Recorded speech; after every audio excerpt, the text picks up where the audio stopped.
Good morning students. आज हम पढ़ेंगे electric traction. Electric traction basic intro क्या होता है। यात्रियों और सामानों को एक स्थान से दूसरे स्थान तक पहुंचाने के लिए साधनों के साथ साथ समय और ऊर्जा की आवश्यकता होती है। ऐसे साधनों को हम ट्रैक्शन सिस्टम बोलते हैं। यानी कि ट्रैक्शन सिस्टम जो है उसका इकोनॉमी में बहुत बड़ा रोल होता है। ट्रैक्शन सिस्टम दो तरीके का होता है, कन्वेंशनल ट्रैक्शन सिस्टम और दूसरा मॉडर्न ट्रैक्शन सिस्टम। मॉडर्न दो तरीके के होते हैं, मैकेनिकल ट्रैक्शन सिस्टम, दूसरा इलेक्ट्रिक ट्रैक्शन सिस्टम। तो कन्वेंशनल ट्रैक्शन सिस्टम क्या होता है? प्राकृतिक साधनों से चलने वाली प्रणालियां जैसे पानी का उपयोग, वायु के प्रवाह से चलने वाली युक्तियां एवं मानव व पशु चालित गाड़ियां आदि। और आधुनिक संकर्षण प्रणालियां क्या होती हैं? जिसमें एक यांत्रिक संकर्षण प्रणाली होता है, दूसरा इलेक्ट्रिक ट्रैक्शन सिस्टम होता है। तो मैकेनिकल ट्रैक्शन सिस्टम क्या होता है? इसके अंतर्गत यांत्रिक इंजनों जैसे भाप से चलने वाले, डीजल पेट्रोल से चलने वाले अथवा गैस से चलने वाले इंजनों का उपयोग किया जाता है। इलेक्ट्रिक ट्रैक्शन सिस्टम ये हमारे सिलेबस में है, इसको हम पढ़ेंगे। इसके अंतर्गत विद्युत ऊर्जा से चलने वाले मोटरों का उपयोग किया जाता है। इन्हें उपलब्ध विद्युत ऊर्जा के आधार पर क्लासिफाई किया गया है। पहला है self generated electric system, self generated. दूसरा है लाइन ट्रैक्शन सिस्टम। तो सेल्फ जनरेटेड इलेक्ट्रिक सिस्टम क्या होता है? इसके अंतर्गत डीजल विद्युत संकर्षण, पेट्रोल विद्युत संकर्षण, बैटरी विद्युत संकर्षण आदि आते हैं। इनका उपयोग ट्रेन, जलयान, वायुयान, ट्रक व लॉरी इत्यादि में किया जाता है। इन्हें हम क्या बोलते हैं? इन्हें यूनिट संकर्षण प्रणाली भी कहते हैं। इसी में है लाइन ट्रैक्शन सिस्टम। इस प्रणाली में विद्युत जनन केंद्रों यानी कि विद्युत ग्रहों से विद्युत लाइनों के माध्यम से विद्युत ऊर्जा प्राप्त की जाती है, जिसका उपयोग दिष्ट धारा अथवा प्रत्यावर्ती धारा से चलने वाली मोटरों को चलाने में किया जाता है। संकर्षण प्रणाली को मुख्यतः हम चार भागों में विभाजित करते हैं। पहला भाप इंजन संकर्षण, दूसरा अंतर्दहन इंजन प्रत्यक्ष संकर्षण, तीसरा है डीजल विद्युत संकर्षण, चौथा है विद्युत लाइन संकर्षण। जो इलेक्ट्रिसिटी की लाइंस होती हैं वो सब।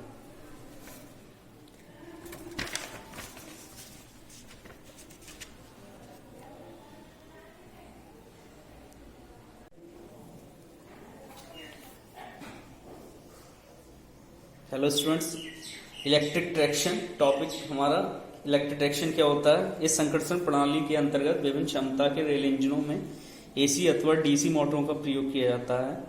इन मोटरों को विद्युत सप्लाई करने के लिए स्लाइड कॉन्टैक्ट की सहायता ली जाती है। जो ओवरहेड लाइंस, जो स्रोपरी लाइंस अथवा अतिरिक्त पटरी से विद्युत धारा प्राप्त करते हैं। इन स्रोपरी लाइनों को विद्युत ऊर्जा विभिन्न केंद्रों तथा उपकेंद्रों से भिन्न भिन्न उपयुक्त बिंदुओं पर प्रदान की जाती है। Advantage of electric traction. Advantage क्या क्या होते हैं? यह एक साफ सुथरी संकरण प्रणाली है, क्योंकि इसमें कोयला, डीजल आदि का प्रयोग नहीं होता है। इसमें कोयला, पानी तथा डीजल आदि का ना तो संग्रह करने की आवश्यकता होती है और ना ही बार बार भरने की आवश्यकता पड़ती है। इस प्रणाली में प्रकाश, पंखों तथा एसी आदि के लिए अतिरिक्त जनित की आवश्यकता नहीं होती है। इसका स्टार्टिंग टॉर्क उच्च होता है। अगला पॉइंट, इसका त्वरण, अवमंदन तथा गति नियंत्रण अधिक प्रभावी तथा श्रेष्ठ होता है। ढाल में रीजनरेटिव ब्रेकिंग का प्रयोग करके ऊर्जा की बचत की जा सकती है। इनके इंजन भार में अपेक्षाकृत हल्के तथा आकार में छोटे होते हैं। 8 इनकी मरम्मत तथा अनुरक्षण सरल, सुगम व सस्ती पड़ती है। नेक्स्ट, इनको शीघ्र प्रचालित किया जा सकता है। टूट फूट की संभावना कम रहती है। इनकी क्षमता अधिक होती है। इस प्रणाली में सहायक उपकरणों की आवश्यकता कम होती है। यह भूमिगत तथा मेट्रो रेलवे के लिए एक आदर्श प्रणाली है। ड्रॉबैक्स, इनकी लागत बहुत होती है। ड्रॉबैक्स इसके ये हैं कि इनकी लागत बहुत अधिक होती है और इस प्रणाली की विश्वसनीयता विद्युत की उपलब्धता पर निर्भर करती है। कई ड्रॉबैक्स हैं और एडवांटेज भी हैं, बट ये इको फ्रेंडली होता है और इससे हमें एफिशिएंसी ज़्यादा मिलती है, टूट फूट नहीं होती, पॉल्यूशन नहीं होता, ये सब चीज़ें होती हैं। ये मोस्टली हम इस ट्रैक्शन का यूज़ हम रेलवे डिपार्टमेंट में करते हैं। ट्रेन चलाने में मोटर का प्रयोग किया जाता है, मेट्रो ट्रेन चलाने में। इसके बाद हम पढ़ेंगे आगे कि इलेक्ट्रिफिकेशन ऑफ ट्रैक। वैद्युत ऊर्जा से चलने वाली रेलगाड़ी इलेक्ट्रिक ट्रेन को चलाने के लिए संपूर्ण रेल पथ का विद्युतीकरण करना पड़ता है। इसके लिए रेल पथ के किनारे किनारे अलोंग द ट्रैक एक निश्चित दूरी पर विद्युत उपकेंद्रों, वितरण लाइनों तथा सर्वोपरि उपकरणों का इंस्टॉलेशन करना पड़ता है। तो इसको वर्गीकरण किया गया है कितने में? 3 में। एक दिष्ट धारा प्रणाली, दूसरा प्रत्यावर्ती धारा प्रणाली और तीसरा सम्मिश्र प्रणाली। दिष्ट धारा प्रणाली में उच्च वोल्टता दिष्ट धारा प्रणाली, जिसमें एक 1.5 किलो वोल्ट से 3.0 किलो वोल्ट तक। निम्न वोल्टता दिष्ट धारा प्रणाली 600 वोल्ट।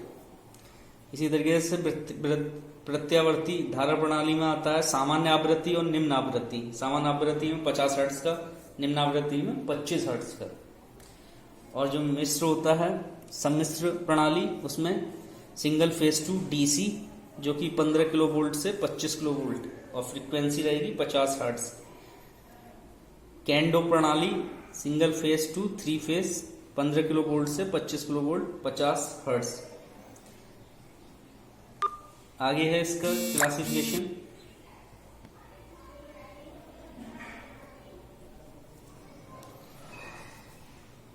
इसके आगे पढ़ेंगे हम नेक्स्ट लेक्चर में, और टर्म्स पढ़ेंगे इसके। कलेक्टर्स पढ़ेंगे कि कौन कौन से कलेक्टर्स यूज होते हैं। जो हमने बताया था कॉन्टेक्ट सिस्टम जो होते हैं उसी में केबल कलेक्टर का प्रयोग किया जाता है, पोल कलेक्टर का, वो कलेक्टर का, पेंटोग्राफ कलेक्टर का प्रयोग किया जाता है। ये सब पढ़ेंगे।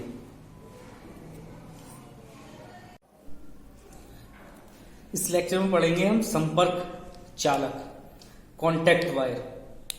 संपर्क तार hard drawn group copper wire का बना होता है,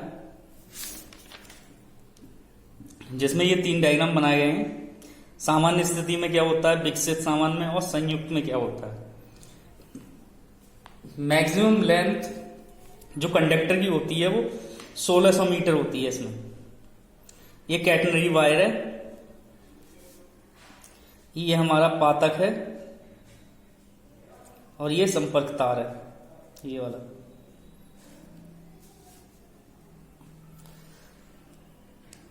मैक्सिमम लेंथ जो एक कंडक्टर की होती है वो होती है 1600 मीटर। घिसते घिसते जब चालक का व्यास 8.25 मिलीमीटर रह जाता है तब इसे बदल दिया जाता है।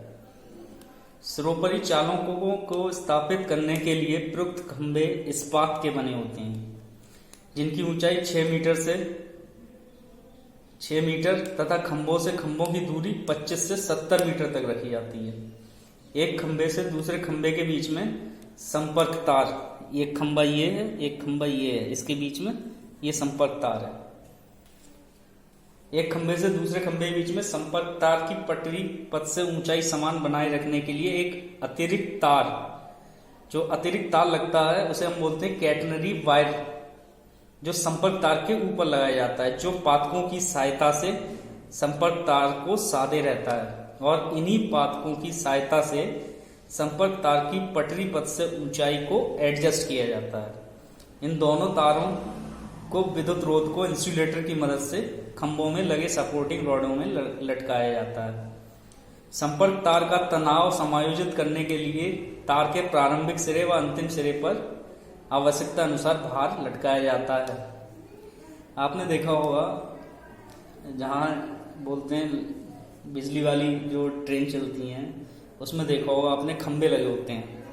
ये खंभा लगा, एक ये खंभा लगा, उसमें दो तरीके के तार लगे होते हैं, एक कैटनरी वायर लगा होता है और दूसरा लगा होता है संपर्क तार। ये वाला हमारा संपर्क तार, ये कैटनरी वायर, इसके बीच में पातक लगाए जाते हैं और इनके जो इस साइड में और उस साइड में क्या है, गेट लगा दिया जाता है, जिससे क्या हो, टेंशन बनी रहे।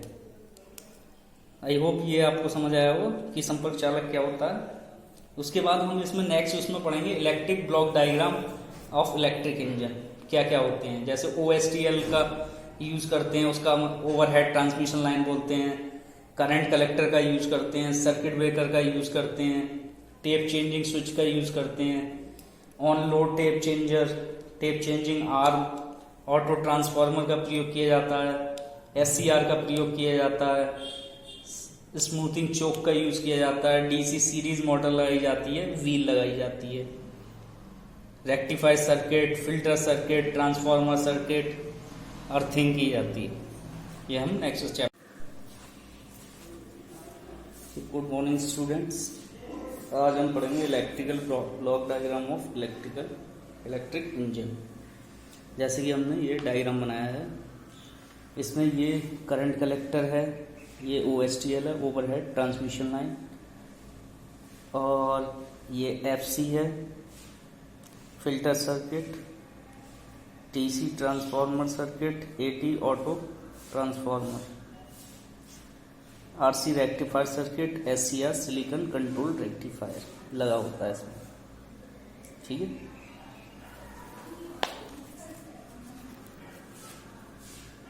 और इसमें DC सीरीज मोटर का यूज करते हैं।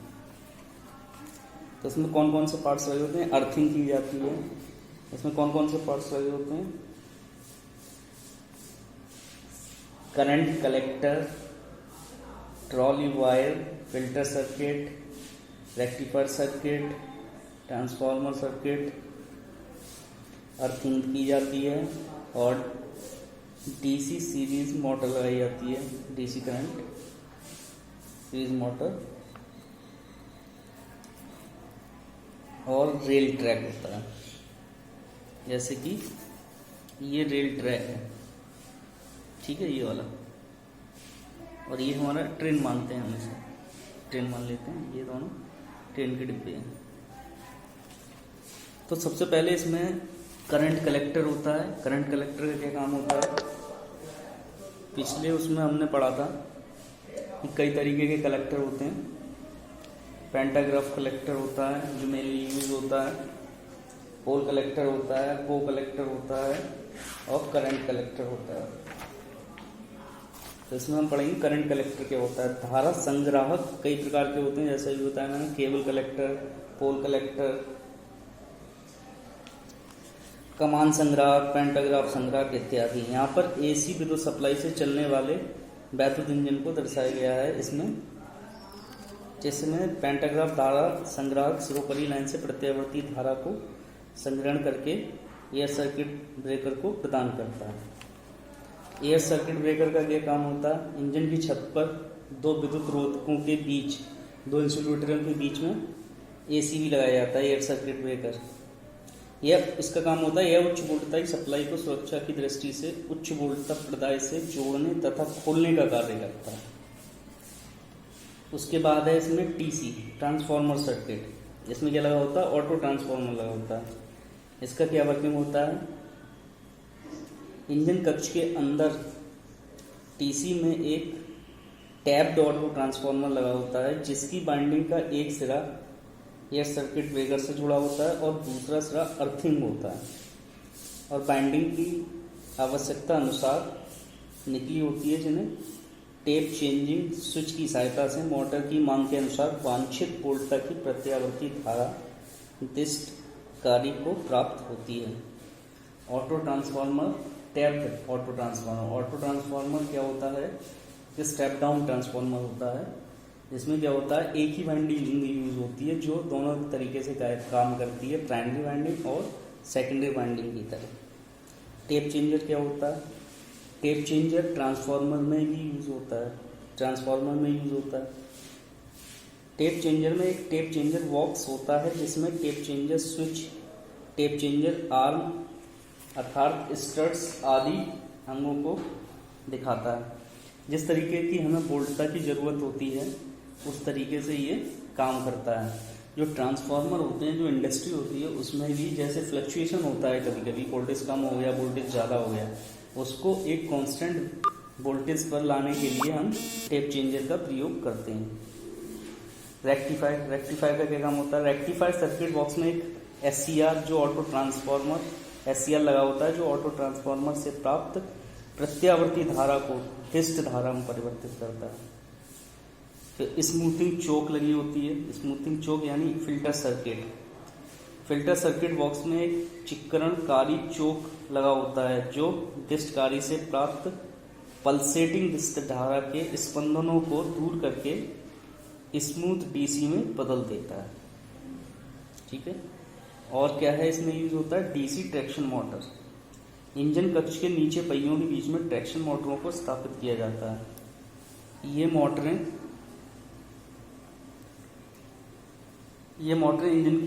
मोटर्स इंजन की क्षमता के अनुसार विभिन्न संख्या में लगाई जाती हैं। ये मोटर्स वैद्युत शक्ति को यांत्रिक शक्ति में बदलकर एक्सेल अथवा पहियों को घूर्णन गति प्रदान करती हैं।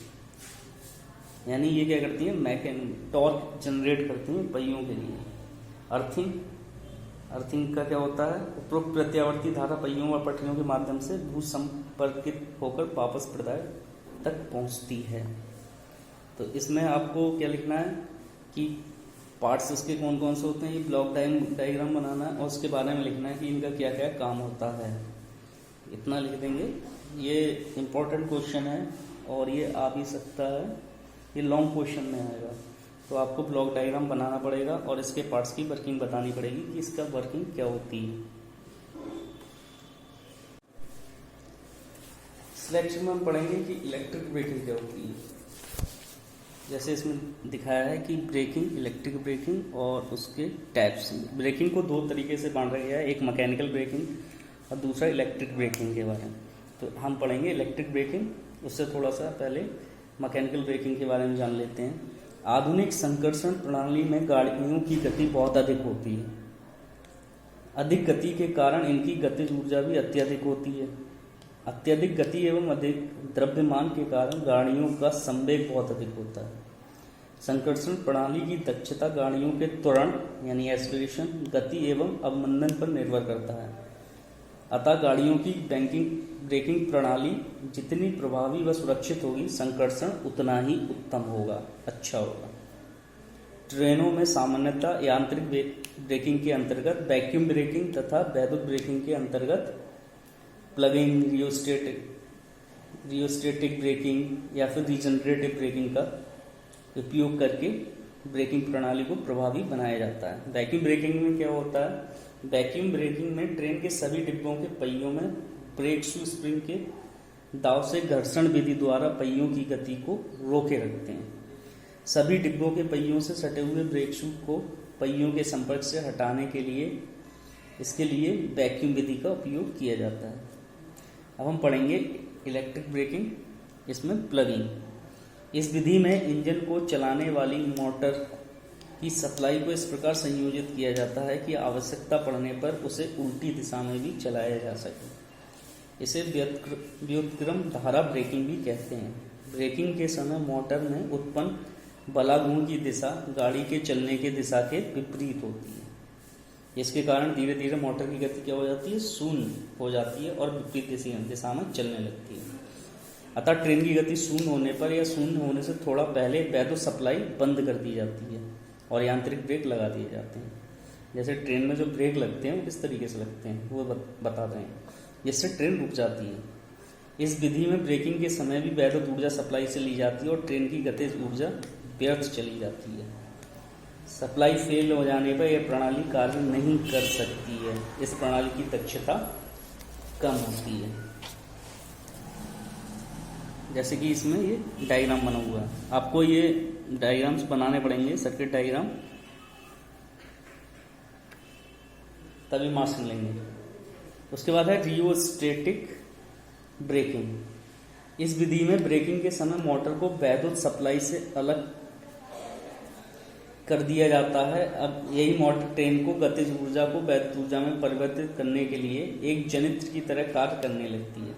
मोटर के टर्मिनलों को एक प्रतिरोध से जोड़ दिया जाता है जो उत्पन्न विद्युत ऊर्जा को ऊष्मा में परिवर्तित कर देती है। यह प्रतिरोध वैद्युत भार का कार्य करता है।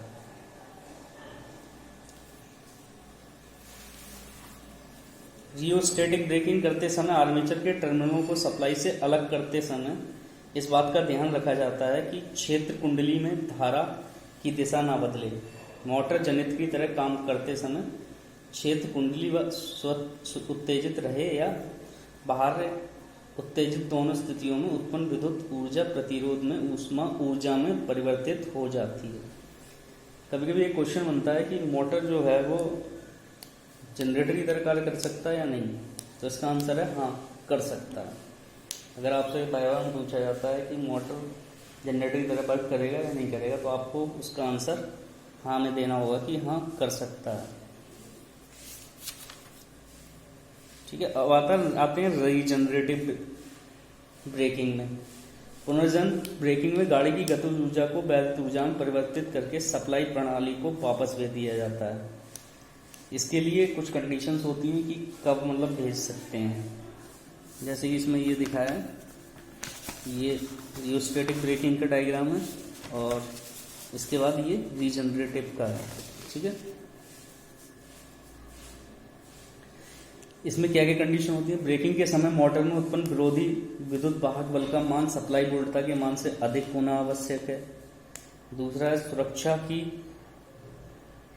दृष्टि से ब्रेकिंग प्रणाली में यांत्रिक स्थिरता होनी चाहिए, यानी अधिक से अधिक ब्रेकिंग बलागुण प्राप्त होना चाहिए। तीसरा है ब्रेकिंग प्रणाली में वैद्युत स्थिरता होनी चाहिए, अर्थात बलागुण सप्लाई वोल्टता की अस्थिरता पर निर्भर नहीं होनी चाहिए। चौथा पॉइंट है, यदि किसी विशेष दशा में ब्रेकिंग से प्राप्त ऊर्जा अधिक हो जाए तो ऐसे प्रबंध होना चाहिए कि कुछ ऊर्जा व्यय की जा सके, अन्यथा ब्रेकिंग प्रणाली निष्प्रभावी हो जाएगी। तो इसमें जो क्वेश्चन बने, इसमें कौन कौन से क्वेश्चन बने हैं चाहे तो मैं आपको लिख के बता सकता हूँ। फिलहाल जो इम्पोर्टेंट क्वेश्चन है वो मैं बताता हूँ। इसमें क्या क्या क्वेश्चन बन सकते हैं।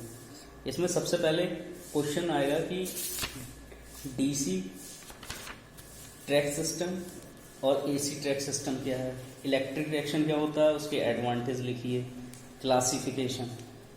ठीक है, और उसके बाद में इसमें आएगा कि कलेक्टर्स क्या होते हैं और वो कितने तरीके के होते हैं, वो सब आपको लिखने पड़ेंगे विद डायग्राम। इसका चौथा क्वेश्चन बना electrical block diagram of electric engine, जो इससे पहले वाले लेक्चर में पढ़ाया, उसको आपको लिखना है। उसके बाद जो आएगा मीनिंग्स आएंगे, कहने का मतलब डिफाइन करने के लिए आ सकते हैं कि इलेक्ट्रिक ब्रेकिंग क्या होती है, उसमें प्लगिंग क्या होती है, रीजनरेटिव ब्रेकिंग क्या होती है, रियोस्टैटिक ब्रेकिंग क्या होती है, ये आपको लिखना पड़ेगा। ये इंपॉर्टेंट क्वेश्चन है, डिफरेंस आ सकता है इन तीनों में, वो आपको लिखना पड़ेगा। गुड मॉर्निंग स्टूडेंट्स, इस लेक्चर में हम पढ़ेंगे current collection system. Current collection system क्या होता है, वैद्युत शक्ति संचरण चालक से वैद्युत धारा लेने की क्रिया को धारा संग्रहण प्रणाली और करंट कलेक्शन सिस्टम कहते हैं। ये दो तरीके की प्रणाली होती है। पहला है स्लाइड कंडक्टर कॉन्टैक्ट सिस्टम, पक्ष चालक संस्पर्श प्रणाली। दूसरा है ओवरहेड कंडक्टर कॉन्टैक्ट सिस्टम, सिरोपरि चालक संस्पर्श प्रणाली। अब हम पढ़ेंगे स्लाइड कंडक्टर कॉन्टैक्ट सिस्टम क्या होता है।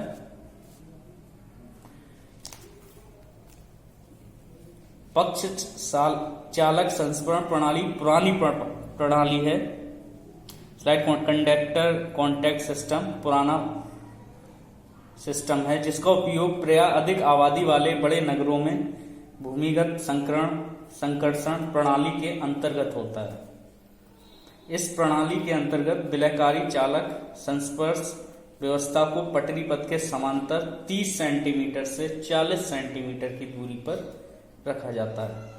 इससे धारा संग्रह करके मोटर को दी जाती है और पटरी पथ होते हुए धारा भूमि में चली जाती है अथवा वापस प्रणाली को प्राप्त हो जाती है। दूसरा है ओवरहेड कंडक्टर कॉन्टैक्ट सिस्टम। वैद्युत शक्ति संचरण के सिरोपरि चालक से प्रत्येक स्थिति में बना रहता है। इसके लिए सिरोपरि चालक की संरचना कैटनरी वायर, जो आगे पढ़ेंगे, की संरचना विद्युत रोधक या पातक जिसे ड्रॉपर बोलते हैं तथा संग्राहकों की संरचना सिरोपरि चालकों की ऊंचाई, प्रयुक्त खंभों की ऊंचाई एवं खंभों से खंभे की दूरी आदि का वर्णन बताएंगे हम। Types of current collectors. Current collectors कितने तरीके के होते हैं, इंपॉर्टेंट क्वेश्चन है। ये 4 तरीके के होते हैं, केबल कलेक्टर्स, पोल कलेक्टर्स, बो कलेक्टर्स और पेंटोग्राफ कलेक्टर्स। सबसे पहले समझते हैं केबल कलेक्टर्स क्या होता है। इसमें विद्युत रोधी तार यानी केबल धारा संग्राहक का कार्य करता है। इस प्रकार के संग्राहक का उपयोग कोयले की खानों, तेल के कारखानों आदि में जहां आग लगने का भय हो वहां किया जाता है। दूसरा है पोल कलेक्टर। पोल कलेक्टर, इसमें वाहक इंजन की छत पर खंभे के आकार का कार्बन युक्त खांचेदार सर्कन नाल अथवा गन धातु का पहिया लगा होता है, जो सिरोपरि चालक से संपर्क बनाते हुए 30 सेंटीमीटर से 30 से 35 किलोमीटर प्रति घंटे की गति से चलने वाले वाहनों को सरलतापूर्वक कार्य कर सकता है। इसका उपयोग ट्राली बसों एवं ट्रामा गाड़ियों में किया जाता है। इसे ट्राली संग्राहक भी कहते हैं। इन्हें अधिक गति वाले वाहनों में प्रयोग नहीं किया जा सकता क्योंकि कमजोर संपर्क के कारण स्पार्किंग होती है। हिली एरियाज होते हैं, जहाँ ट्रॉली देखा होगा आपने, वहां इसका उपयोग किया जाता है। उसके बाद है बो कलेक्टर। बो कलेक्टर कमान संग्राहक। इस प्रकार के संग्राहक का आकार धनुष अथवा कमान की तरह होता है। इसमें 2 आलंबों के सहारे कमान आकृति की एक पत्ती लगी होती है, जो लगभग 1 मीटर लंबी, हल्की एवं मुलायम धातु से निर्मित होती है। मुलायम धातु की बनी होने के कारण यह स्वयं घिसकर नष्ट हो जाती है और सिरोपरि लाइन को नुकसान नहीं पहुंचाती है। कमान का जीवन काल बढ़ाने के लिए सिरोपरि चालक को पटरी पथ के केंद्र से 15 सेंटीमीटर की स्टीयरिंग चाल पर लगाया जाता है, जैसे ये डायग्राम दिखाया गया है। उसके बाद है पेंटाग्राफ। पेंटाग्राफ 1 पेन या 2 पेन वाले पेंटाग्राफ कलेक्टर होते हैं। यह इस्पात के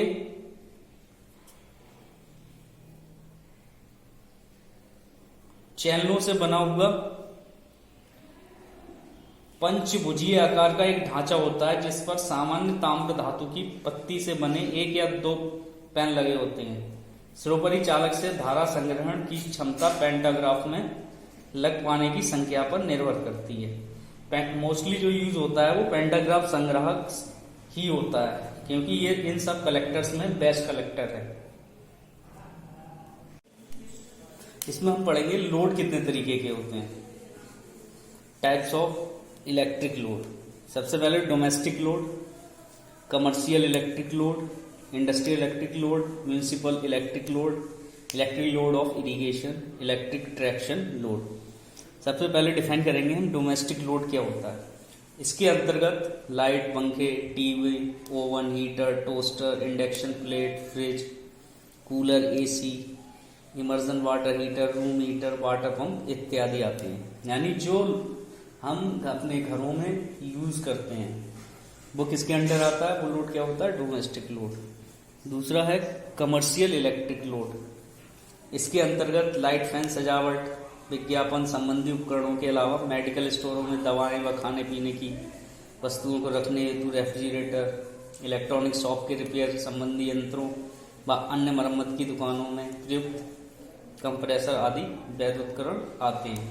यानी शॉप्स वगैरह जो मिनी एक तरीके से कमर्शियल होते हैं वो सब आते हैं इसमें। गोडाउन वगैरह भी बोल सकते हैं। उसके बाद है इंडस्ट्रियल इलेक्ट्रिक लोड।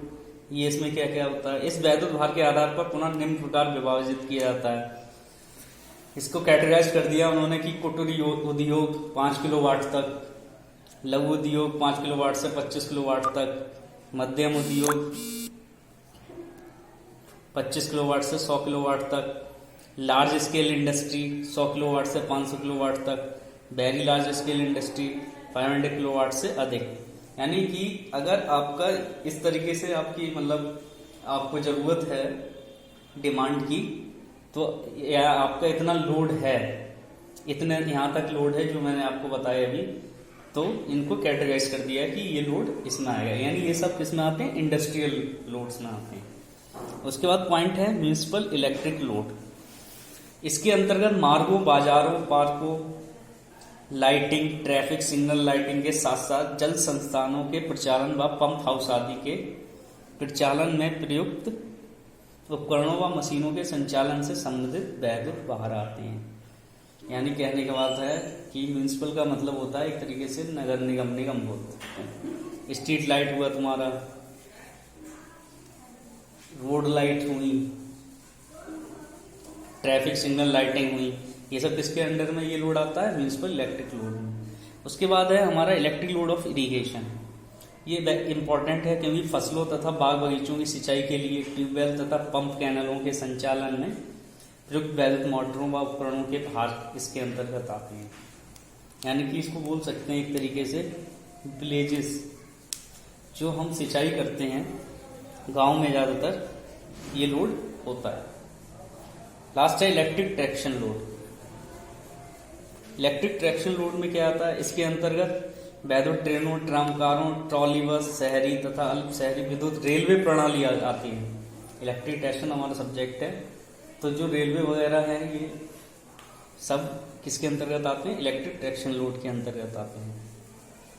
और कौन से फैक्टर हैं जो इलेक्ट्रिक लोड एस्टिमेशन से डिपेंड करते हैं? Present demand of electric power, rate of electric development, development of industries, और इन्हें कई तरीके से हम निकाल सकते हैं।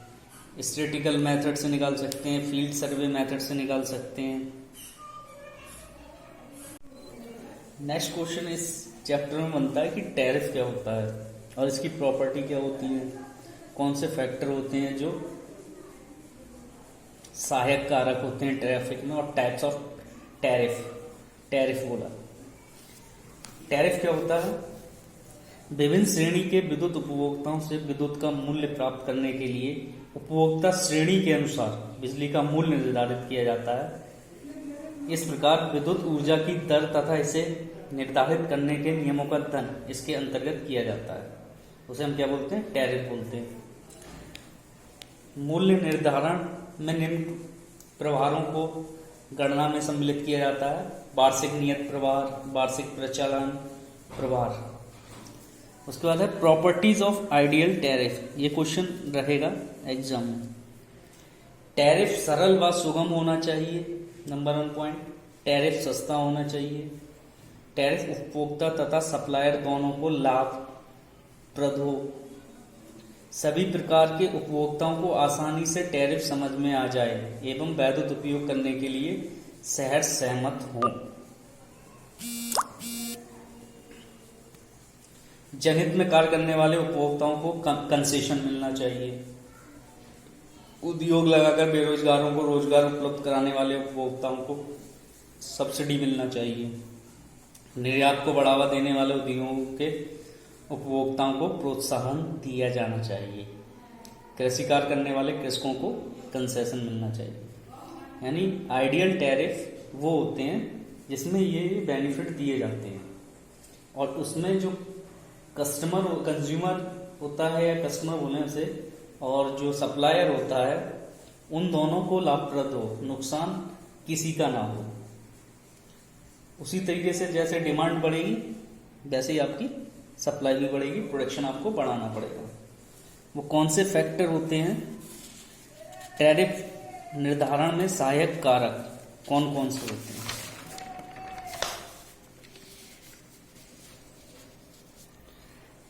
ये फैक्टर हैं annual fixed charges, annual running charges, maximum demand कितनी है, लोड इन किलोवाट और किलोवोल्ट एम्पियर, उपभोक्ता द्वारा खर्च की गई विद्युत ऊर्जा, nature of load, power factor of load, load factor, diversity factor और वैद्युत उपयोग का समय और उपभोक्ता को दी जा रही रियायत। ये आप दिया आएगा क्वेश्चन, तो ये लॉन्ग उसमें आएगा, लॉन्ग क्वेश्चन आएगा मतलब। तो अब आगे पढ़ेंगे हम कि टाइप्स ऑफ टैरिफ कितने होते हैं, क्या क्या टाइप्स होते हैं टैरिफ के, वो पढ़ेंगे हम। तो ये है सबसे पहले simple rate tariff, block rate tariff, 2 port tariff, 3 port tariff, maximum demand tariff, power factor tariff, off peak load tariff, seasonal tariff और मल्टी टैरिफ। तो उसको हम एक एक करके इसको डिस्कस करेंगे अभी नेक्स्ट लेक्चर में। इसमें सबसे पहले है simple rate tariff. Simple rate tariff क्या होता है? यह टैरिफ उपभोक्ताओं द्वारा उपयोग की गई कुल वैद्युत ऊर्जा पर आधारित है। इसमें प्रति इकाई वैद्युत ऊर्जा की कीमत निकालकर उपभोक्ता से उसके द्वारा उपयोग की गई विद्युत ऊर्जा का दाम वसूल किया जाता है। यानी इसको बोल सकते हैं प्रति इकाई वैद्युत ऊर्जा की कीमत बराबर होता है वार्षिक नियत प्रभार प्लस वार्षिक चल प्रभार अपॉन प्रदायक द्वारा सप्लाई वैद्युत इकाइयां। दूसरा है block rate tariff. Block rate tariff ये 2 प्रकार के होते हैं, स्टेप रेट टैरिफ और स्टेप ब्लॉक रेट टैरिफ।